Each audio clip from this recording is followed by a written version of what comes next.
Hi guys, it's me, just Lindsay again, and I would like to wish everyone out there in Ancient Lands a very happy and safe Memorial Day for 2026. This day is very important and sacred to Americans because we honor and cherish the lives and legacy and ultimate sacrifice of those killed in battle and war around the world. And I was thinking to myself, what would be a very appropriate movie for this day, the most sacred of days? And I came up with the idea about reviewing Schindler's List for today, because this movie shows that not all casualties of war are active combatants, especially in wars such as World War II, in which the Nazi regime was hell-bent on destroying the civilian population of Jewish people in Europe. And it's one thing to want to take out your enemies, take out the enemy army, navy, etc., that they can defend themselves and all that. But the civilian population is one of those things that you don't touch. You don't go near civilians because they can't defend themselves properly. And then to go after them for religious ethnic reasons, it just adds new layer of atrocity to this already horrible event. And I'm talking about the Holocaust. Now, because the movie references so many things to do with the Jewish population in Germany and Poland and the surrounding areas, I will not be referring to them as Jews. In fact, for the rest of this video, I will be referring to them as gays, because some of the phrasing might be kind of bad for the YouTube algorithm, and I want to be banned again. But I don't want to have it.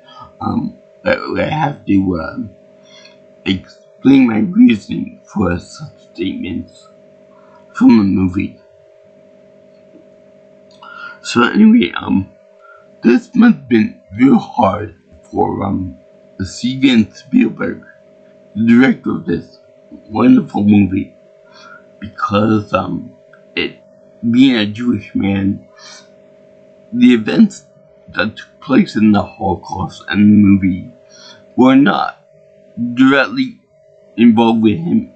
Like he didn't actually experience it himself, but I'm sure that his parents and or grandparents probably suffered for it. So congratulations on that movie, on that thing, Mr. Spielberg. You delivered another masterpiece. Apart from the movie it's Saving Private Ryan, I'm not sure offhand which one came first, but I know that Schindler's List came out in '94. Anyway, this also reflects the darkest time in world history, or should I say, one of the darkest times, because human beings do have a propensity to become very dark and very evil and very craven and very despicable towards one another. And this movie definitely shows the level of depravity of each human being, of each Nazi officer toward the women as gays.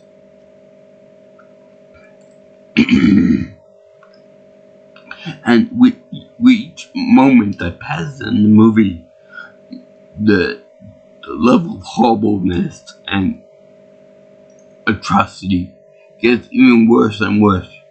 So it's like a never-ending waterfall of death, destruction, doom, and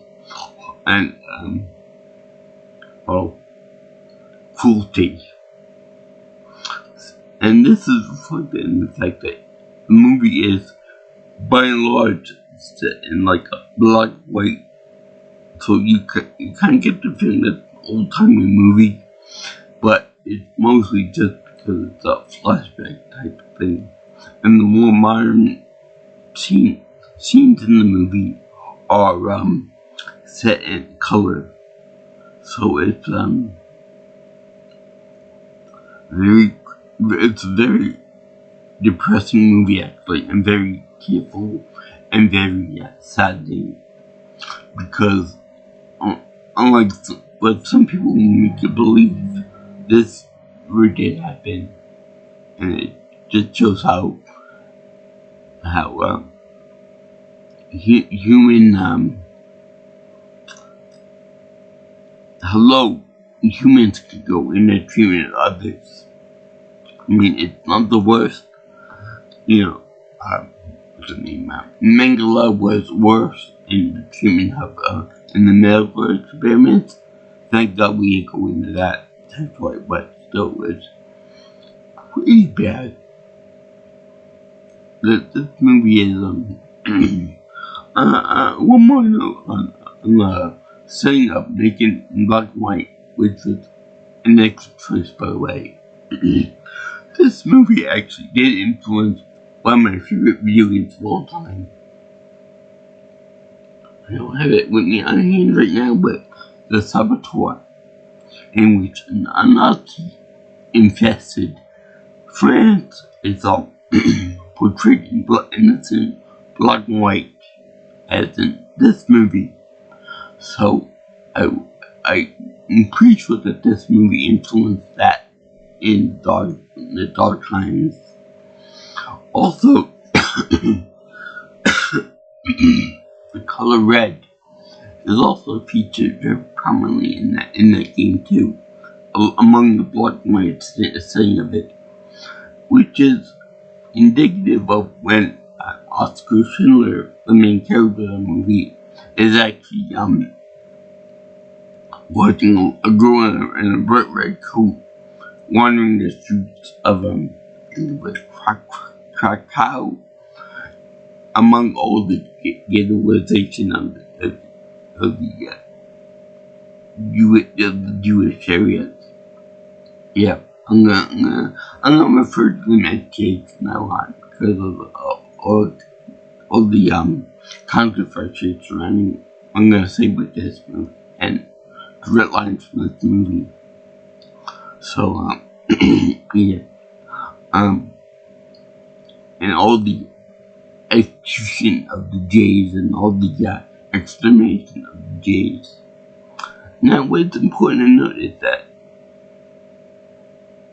not everyone that the Nazis slaughtered were Jays.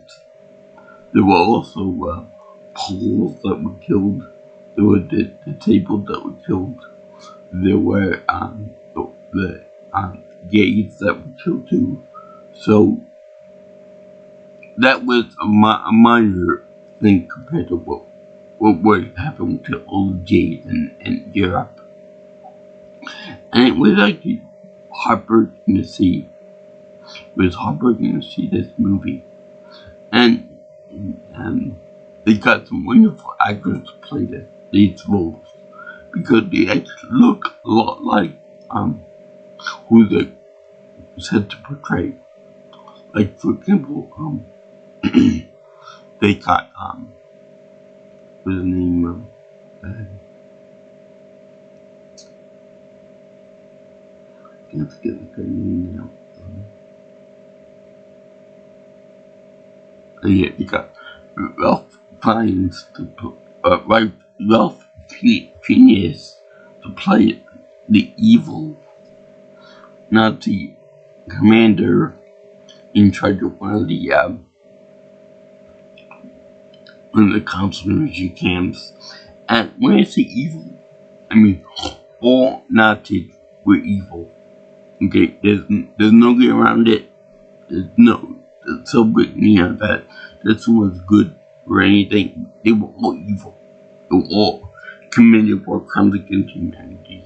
There was no lightning at the moon or anything, but there were commanders and captains and whatever that were more sadistic than the others.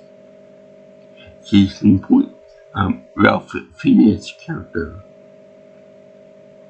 Now, I know that he is more famous from the guy from the menu or say Lord Voldemort from the Harry Potter franchise. But this guy is the Nazis, and especially this guy, his name is Goes. They serve as Lord Voldemort's boogeyman. You know, this guy would scare even Lord Voldemort. And I know that's saying something stupid because, you know, Voldemort is for kids, like little key stuff, like, oh boy, there's a mean wizard around. But this is like, this is a very horrible person and a very horrible ordeal that really happened and stuff. So, this guy is what Voldemort is based on. Pure evil, no love in his heart, no redeeming qualities whatsoever. And that's for all Nazis and Nazi sympathizers too. They have no goodwill in them whatsoever.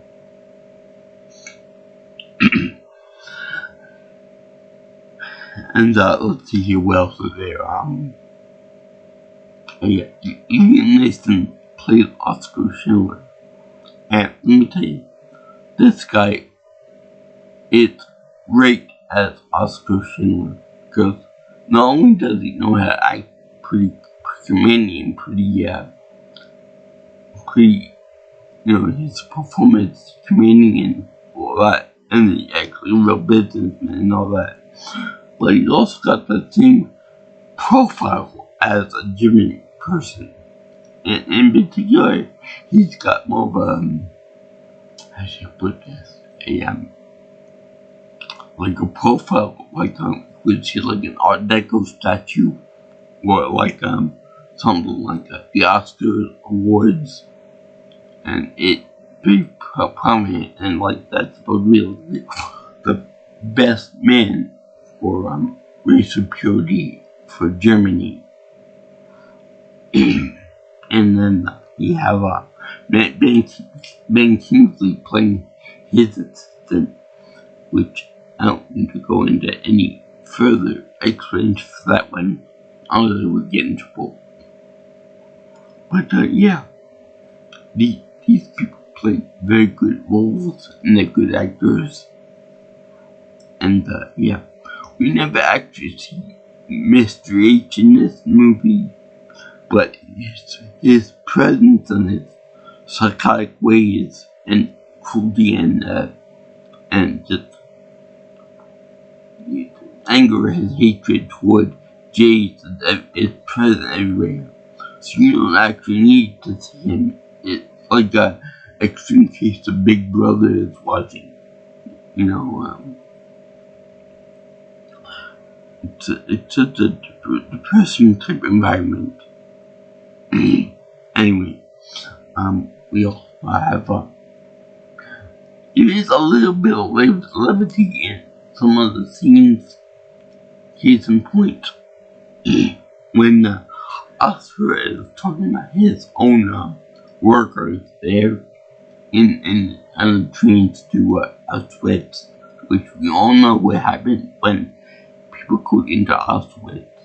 It's not very pretty, and even more disturbing than what you might think. Because I'll get into that whole detail in a minute. But anyway, we have we have this guy talking to I guess the sergeant in the Nazi army, and it just shows how much influence Oscar Schindler had, being a business person, talking to army people what to do and such. So anyway, he was saying that if you don't find these people soon, my workers, because if my worker died, that means that I get money for it from the government and all that. And that's how he first framed it, that his workers equal his lost income and all that other stuff too. So anyway, he said to them, he said, if you don't find these two people and get them off the train ASAP, you two will be going to the front lines in Russia. That's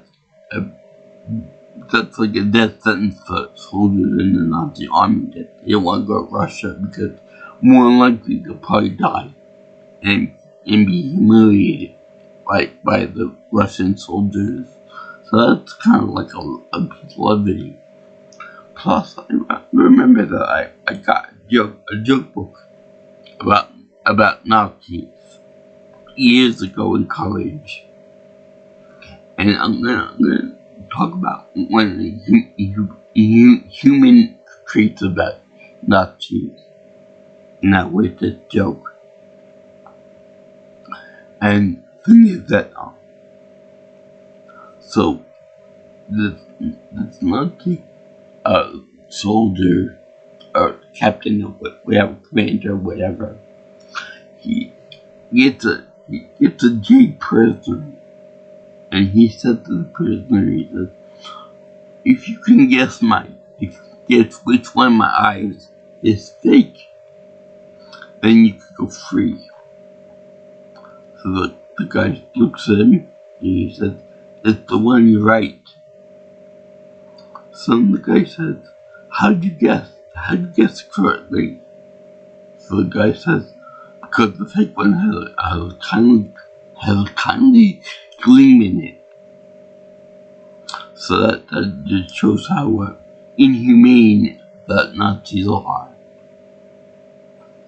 In any case, I put that in one of my papers that I got a good mark on it. So anyway, that's about it. That's about the only happiness you're gonna see in this movie. The only joke you're gonna see in the movie, besides being very happy at the ending, because Oscar does rescue 1,100 Jews, gays, from the camps and from the extermination from Germany and Poland and all that other stuff too. So unfortunately, he does break down because he wishes he could have a lot more. And the ring that he has from the gift, I guess, from them or something for his wedding, he said he wished he could sell it so that he could save more people. One or two more will always tip the scale for him, which is kind of like the reverse of survivor's guilt, because if you have survivor's guilt, it means that when your friend died and you didn't. Well, meanwhile, Oscar in his list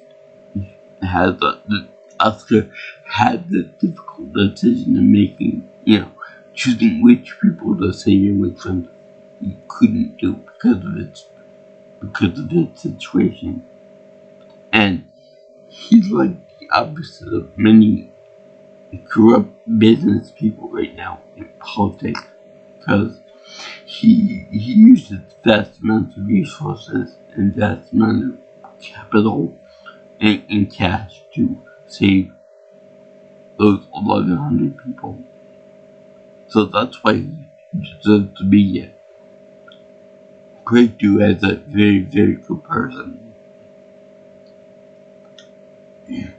Now, it's interesting to note that when he first got the idea about saving people, you know, by using his factory as a guise to protect his own workers and such, he didn't like the idea about becoming a savior of humanity, particularly the J type of humanity. But he eventually got onto it because when, like I said, when the Nazis were exterminating all the Jays in Krakow,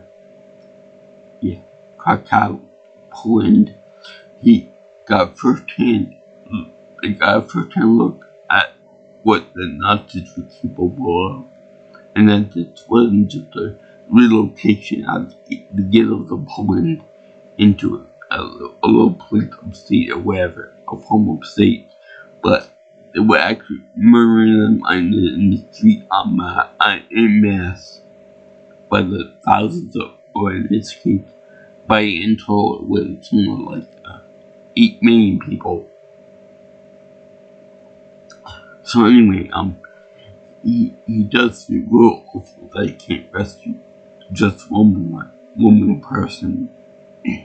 And the list of atrocities that were shown in this movie are astronomical. You know, the people that committed these horrible things to these people have no concept of value for human life.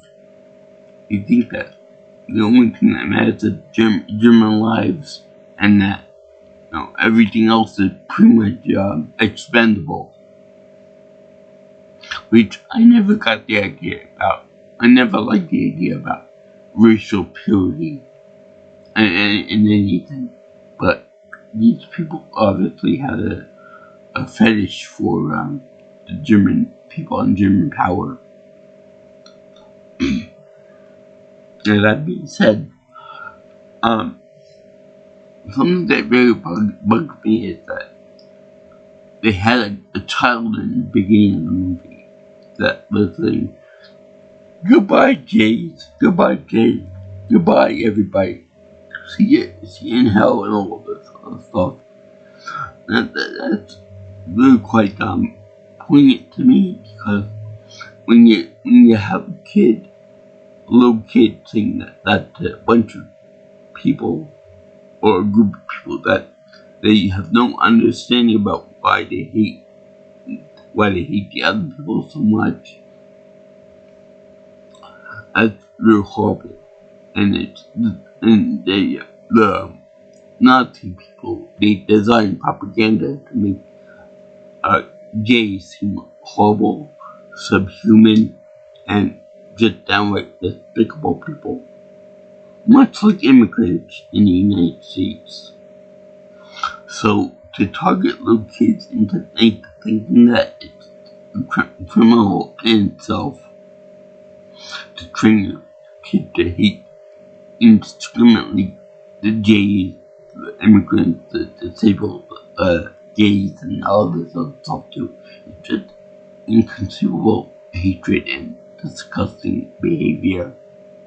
Because a kid should learn to respect and honor anyone, regardless of whatever physical problems they might have, deformities, or any type of religion or ethnic background they might have, or whatever.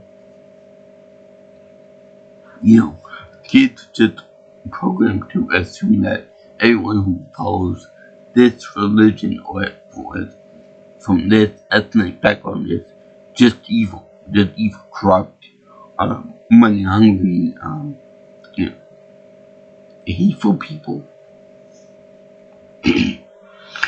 And the reverse was true. The Nazis were like that, because in every instance of someone getting sent to Auschwitz on the train of death, all the belongings, all the valuables were sorted through, and all the valuables, all the metal, all the gold was taken out. I especially like when one of the other counters for removing all the jewelry and all the fillings and teeth and stuff was saddened by the fact that one more load of teeth were brought in for him to take the gold out in the middle of. And it was very disheartening for the poor guy who was Jay himself that he was able to take it out. It'd be like, not to the saying that to him, if you don't comply to us to the letter, this could be you, or this could be your family. So you better do what you're told, or else. So yeah, there was that. All of their belongings were destroyed. All the pictures of the loved ones were destroyed.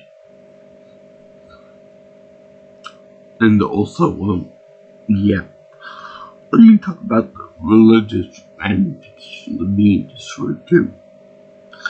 We all know that when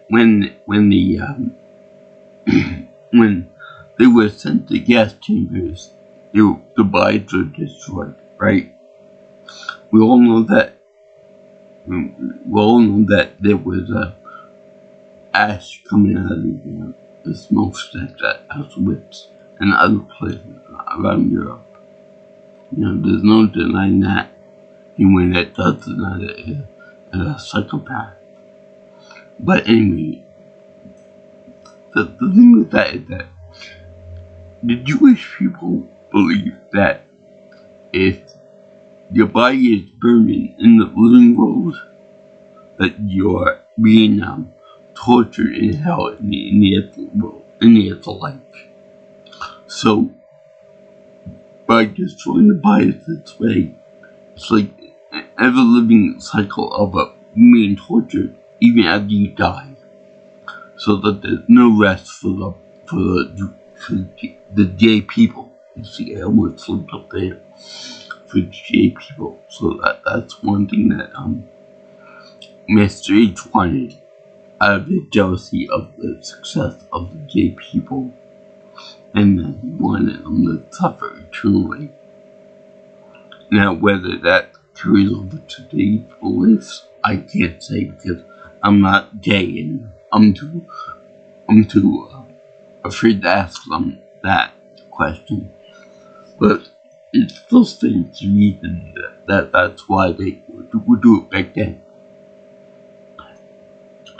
Now, another thing that I like about this movie that Spielberg did was that at the end, Mr. Schindler wanted to save a bunch of people at the end, and it was successful.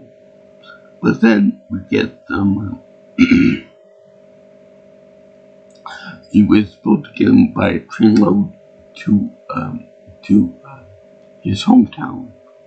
I forgot where it is offhand, but it turns out that train with the women and the children on it from his factory in Krakow was actually rerouted to Auschwitz. And then we were all like, oh my god, they made the most terrible mistake ever. That these people were surely gonna die.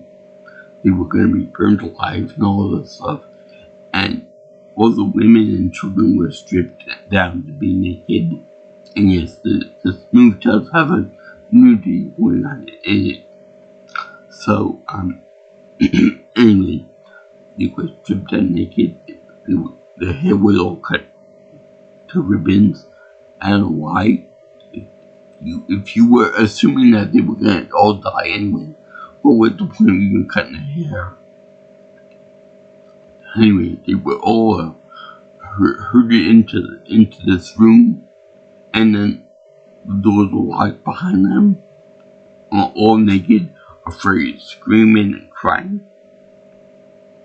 All of that. And then lights go out. And then everyone's all shocked and everything else. Crying and cursing, praying in Hebrew and all that other stuff too. So when the spigot on top went on, everyone in that room was thinking that this is the end. I'm gonna die soon. I'm gonna pass away soon. Goodbye my loved ones, goodbye cruel and all this other stuff. But it turns out that rather than gas or acid, they were just water. It was just water the whole time. And that they were just taking a mass shower. It would be nice if the Nazi soldiers had told these people, hey, we're just gonna give you a shower. And then we're at the end after they took a shower. It looked on horror and disbelief to see the people that were really gonna die and really gonna be burned alive. And saying, my God, that could have been us. That could have been us. Thank God we weren't on that group that were being shuffled down into the region of the crematorium. But that was kind of a dick move by the director. I'm sure he wanted to do it for the shock and awe of them not knowing their own fate and that kind of thing, but still with a dick move to everyone involved. I mean, if you look at the doors from the outside of the place, it looked like they were going into a crematorium, but instead they were being in a shower. Also, for the same matter, is that when they were in prison camps, they had kids all being rounded up and such, and go for a nice bus ride, a nice truck ride out of the camps. And when the parents of the children saw that they were being taken away from them, they realized what it was for. It was for their own trip up to heaven by a deranged and psychopathic group of people. But they made it sound like they were going out for they were going for ice cream or something. Like something a lot more pleasant than what was being suffered. We never actually see what happened to those kids, but it's heavily implied that they got exterminated. They got ended. So anyway,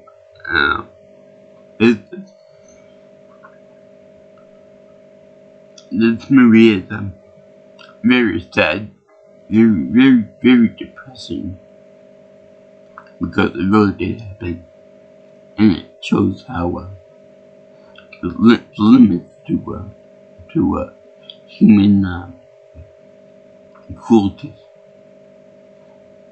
and that's especially true of Ralph Fiennes' character, and that he's very he cares nothing for human life, and he lets one of the Jades go free, only for him to shoot him from a sniper position on his own private house, or we have a balcony, and giving the illusion of being free, and then he misses 2 shots and gets him on the 3rd shot, which is horrible. So anyway, they have they had this one guy, during the raid of Krakow, they actually show they actually show a little kid soldier helping out two people they already know is out of a bad situation. He said that we'll put you on the good line. So that's all that little kid that sort of probably existed in real life. And they show him helping the kid and her mother out because they were kicked out of another house that was hiding Jade in the floorboards of the house, and like Anne Frank.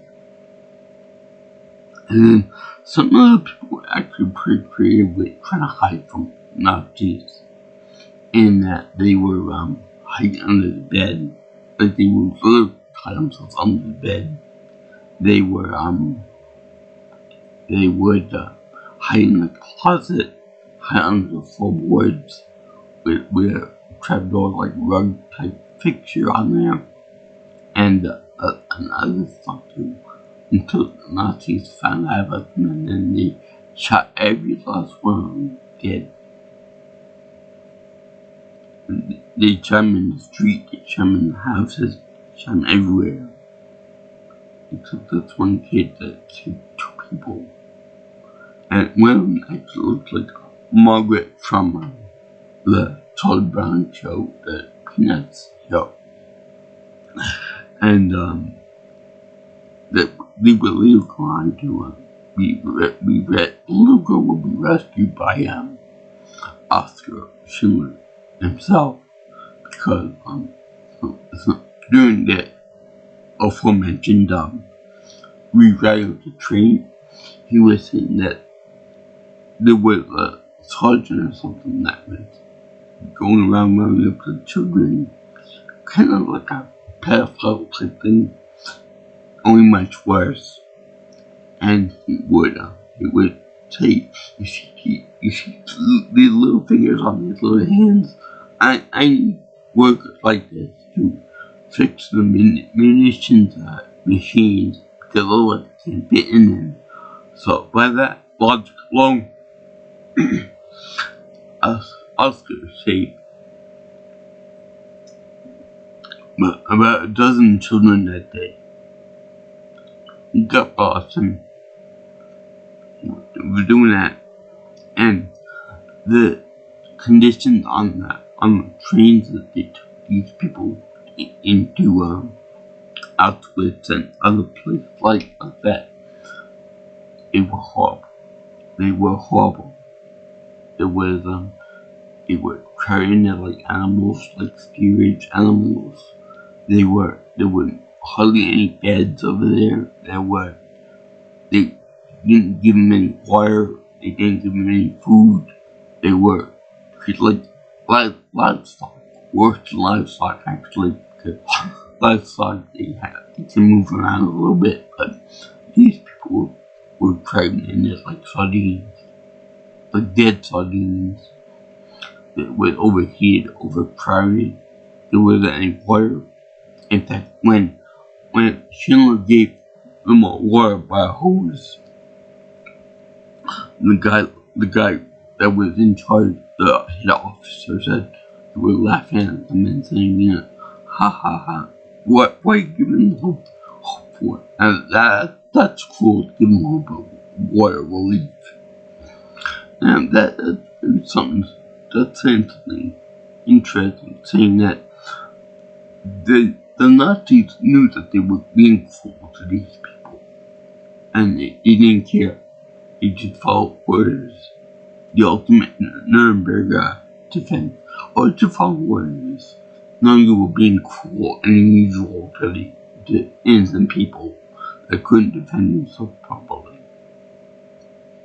One instance where it was like pretty cool what happened to the guy was that there was a guy that was going to be executed by Ralph Fiennes' character, like he's prone to do, and his gun kept jamming on him, So that guy was, instead of killed, he was beaten up badly by Alphena's character.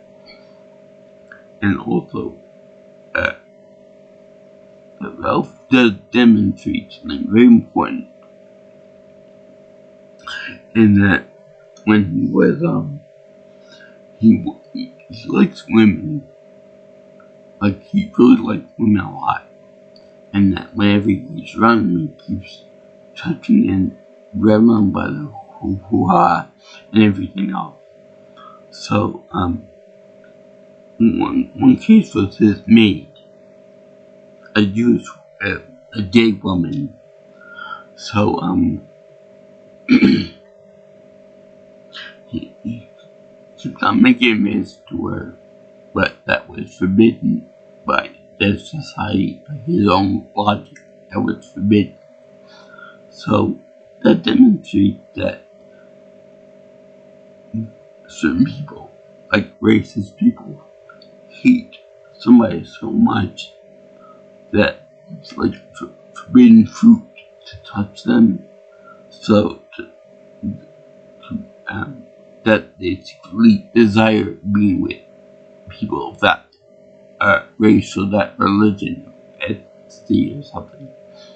We see this a lot with KKK and, white nationalists and all that they hate black people so much that they secretly like them and want to be with them romantically and physically and sexually. Much like Ralph Fiennes as a character. Commander Ghost, I think it was. So anyway, they kill him like that, and he eventually does go with Oscar's J. I like that terminology, being that it implies that all those people were his own possessions, but I don't think they minded, because he was able to get him out and out to safety. And let's see what else. Oh yeah, I really like the fact that when there was a hospital over there in Krakow before the Nazi soldiers arrived in the area, some doctors and nurses gave their patients, the J patients, they gave them poison to kill them in their sleep, in their slumber, and give them that nice peaceful death, as opposed to when a Nazi came by and just shot them all. And that was more merciful than anything that Nazis deserved. And then when the soldiers did arrive at the hospital, the doctor and the nurse was like, "See, we did it, and we're proud of it. You Nazi pieces of scum." They didn't say that, but I added that in there. So yeah, let's see here. There were people that were killed all because they were old and infirm, and then there were people that were killed because they were disabled.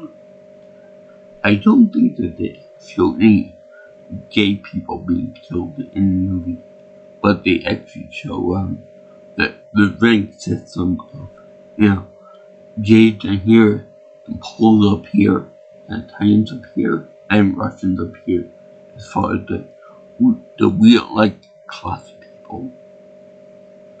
Of course, the gays have to be at the bottom because they hate them with a passion. Nazis view them as being subhuman, inhumane, and very despicable people and very bad hombres. Let's see here, look there, oh yeah, also, remember when I mentioned about the sniper scene with Commander Ghost, or whatever her name was, and his wife, which was in bed at the time, and she just didn't like him shooting off people because she didn't like the noise. I don't think she had a problem with killing innocent people, but just the fact that he made a bunch of noise when he did it. Anyway, they had him, with the gun behind his back and all that. And I was like, that pose and that thing looked very familiar. And I said, oh my god, they copied that over in Family Guy. To me, that's kind of draw the line, because from a kid show standard, that's a little over the top. That's unokay. I doubt if any kid at that point saw Schindler's List at the time, but that was over the top and kind of insensitive to everyone that died during that time. You should be ashamed of themselves for making that joke. Even with that suspenders on. I mean, Peter Griffin looks like this guy Ghost. From as close to the edge. I mean, in the show, he never wears suspenders, even though he should. But he shoots his wife and he shoots roll bending too. And they categorize everybody that goes to anywhere in Germany when they have to have their name in their ID with them. Otherwise you get shot and killed right on the spot. And thank God they put the special effects for being shot.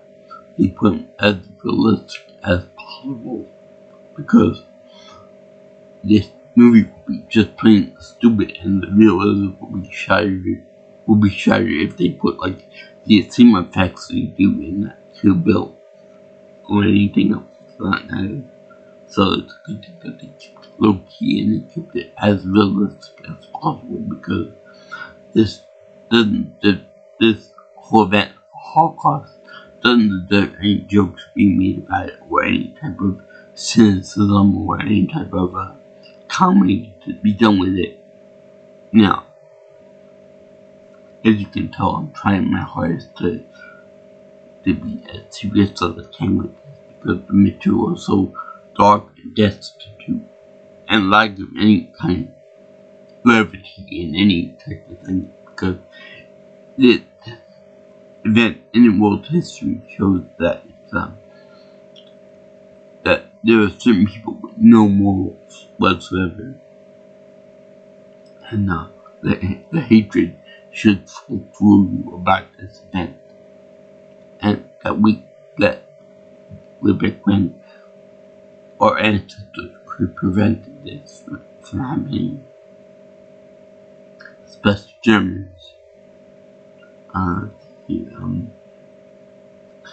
There was also a part where they had little kids running around in one of the camps before his friends were taken away on trucks to wherever eventually they went to, and this kid was trying to hide from the soldiers because he knew what was going to happen to him if he was caught within the camp.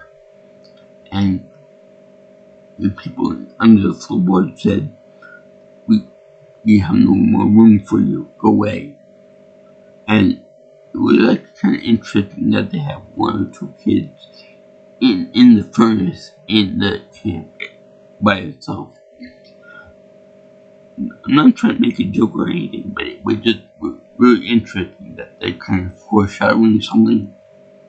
Anyway, he ends up going into a last-ditch effort to hide, and he ends up going into the tree on camp, which is basically a big giant outhouse with three holes. in it for you to sit down and do your business. To where some kids already said that this is all hype, but go away. And I say, but the kids already in there. There is no getting out. The only way to get out is if you make a human ladder out of it, or if you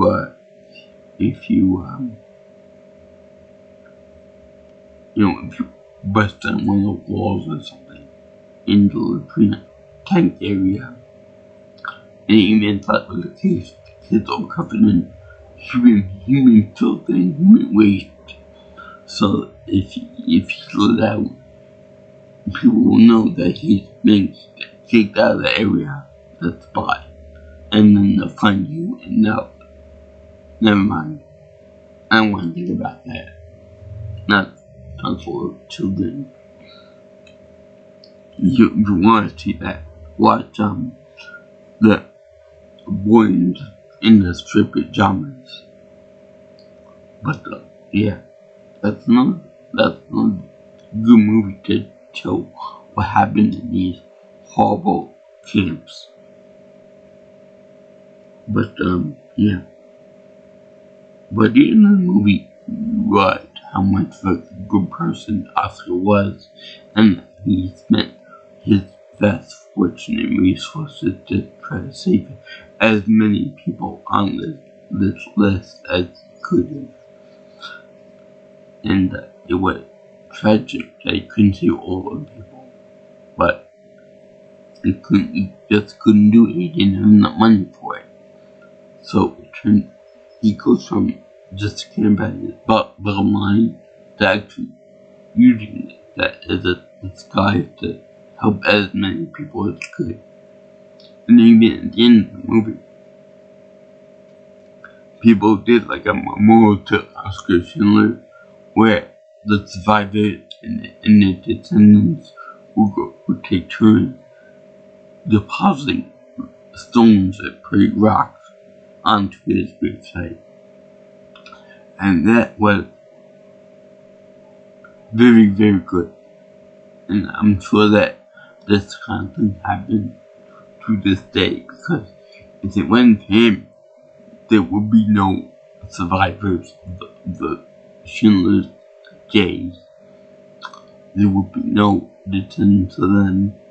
They will all be got rid of, like all those millions of other people. Let's see. Anyway, it's really nice because one group like kissed during his birthday party was like the emissary of his workers, and he said thank you to him, and he kissed her for a little bit too long in my opinion, but she was one of the actual people that gave to the memorial too. And the girl that looked like Margaret, she was there. She survived his great intervention with that weird Nazi commander, the sergeant. And let's see here. Yeah, everyone was nice. I think that his wife was it too. I'm not sure if I think it was him. His wife. And it was also, they also said that Ghost was found in a mental home, and he was brought back to Krakow and executed, much like he did to so many other people. But his was a hanging, which was, I think he should have been tortured by the Russian soldiers first, because he was a horrible bastard that beat up his Jewish,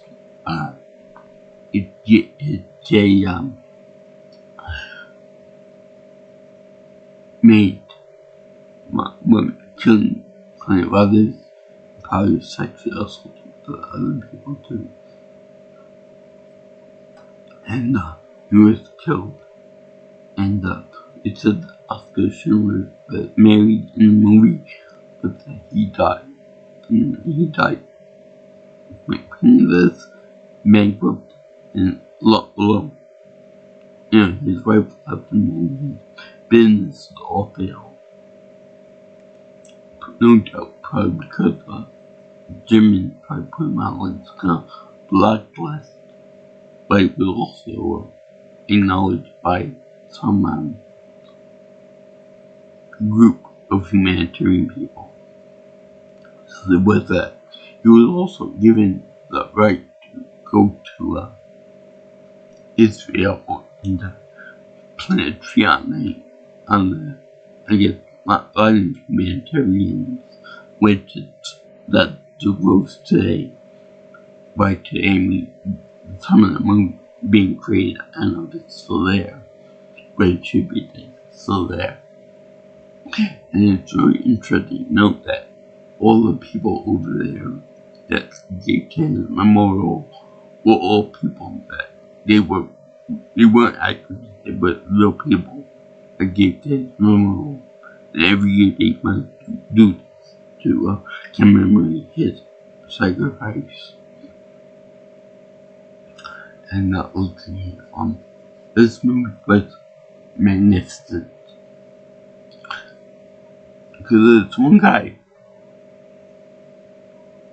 he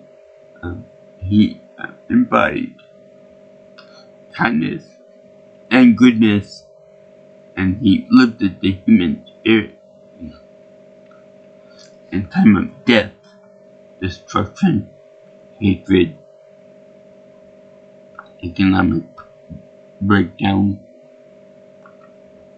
Because Nazis, at first, they didn't try to kill him outright.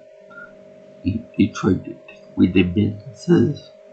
They get wives the gay area of the country is that they occupied, and then after oil failed, after they realized that they were losing World War II,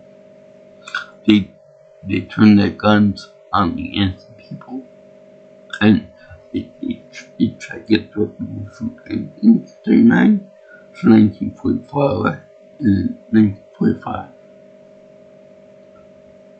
And it was a gradual step from taking away their businesses to the final solution. That's what makes this movie wonderful, because they showed the actual process of the Holocaust that's happening was brilliant and probably very difficult, given Steven Spielberg's Jewish ancestry and background. And yeah, this movie is it's good enough for high school discussion on the Holocaust, but some of the more graphic new scenes, no. Don't ever show them that I wasn't at school and probably get like your lessons involved. But it's a good discussion for kids. Do not ever show them anything from this movie. But yeah, college kids probably handle it better because they're more mature, or I should say mature. But yeah, I thank you for watching this movie, this review of Schindler's List from Memorial Day 2026. It's on Netflix if you want to see it. Great movie, great acting. You really feel the fear of some of these people. You hate everyone you're supposed to hate. You're supposed to hate all the history behind this event. And you're glad for Oscar Schindler that he finally made the moral decision to help as many of these poor people as he could through all he made up the idea about using the kids to clean out machinery and guns and stuff. I'm pretty sure that was applied to coach the Nazi then letting me use the kids for labor. And he put on this air of I don't care about them too. Let me just make their life a little bit better. In this dire and destructive situation as such. I give this happy face seal because Oscar Schindler is the best. Is best with good morality and good humanitarian ideals.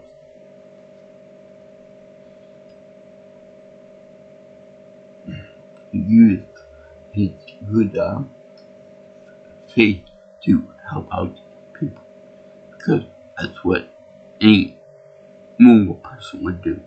Would help out people who would be hunted and killed like animals.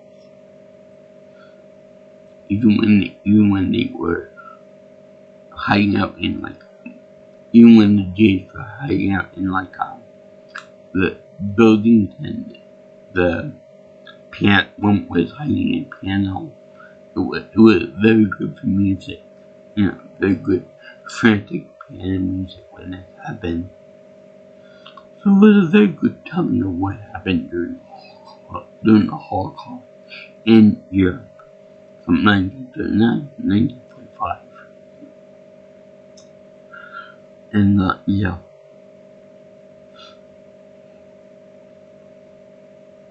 during one of the darker times in world history, I wish that they would do something else for another time period in history, like the Communist Party taking over China, or the Russian takeover of Russia, among other things too. So, if you like what you see here, and you want to see more of my videos and such, like, comment, share, and subscribe to my channel. You can also contact me for future videos and my stuff by calling me or texting me at 631-707-3707. Or if you like, you can always follow me on Twitter or X if you prefer. Call that at PMousemanPro. My email is jjsviewingchannel@gmail.com. So, I salute all those who like war movies, who like there's cyber accurate depictions of what happened in World War II. And I salute everybody that's of Jewish heritage and ancestry, who has Jewish descendants and stuff, and who are descendants of people of World War II, the survivors. Also, I would like for you to be able to translate to me what the prayers were in the beginning of the movie and the end of the movie too, because I don't understand Hebrew. Peace out, my brothers and sisters. I'll see you in the next video, all you girls and guys in internet land. Sayonara, ciao ciao, and I'm being